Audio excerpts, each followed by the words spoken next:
为着要减少歧视性别平等，这女性贵妇会来就是一种天生自然的代志，也要来减少到这学生囡仔买用为贵妇用品的经济负担。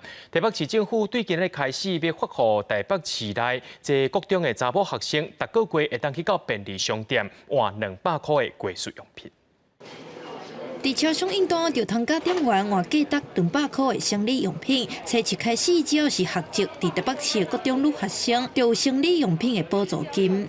之前买卫生棉都希望妈妈可以陪着。那以后可以自己去？现在可以了。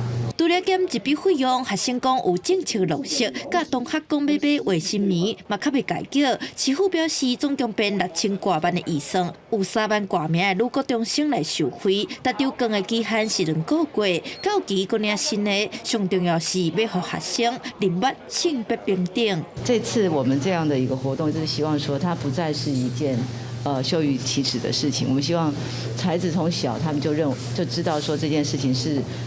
有男女有差异，然后我们希望得到平等。市府表示，进前有试办伫几间学校放卫生棉，成效袂歹，未来会搁编高补助金的做法，是毋是扩大到小学到高中？另外，学生除了到超商应单，嘛通透过师生平台等等的方式来对换，希望买生理用品的需求，袂搁再是女学生的心理负担。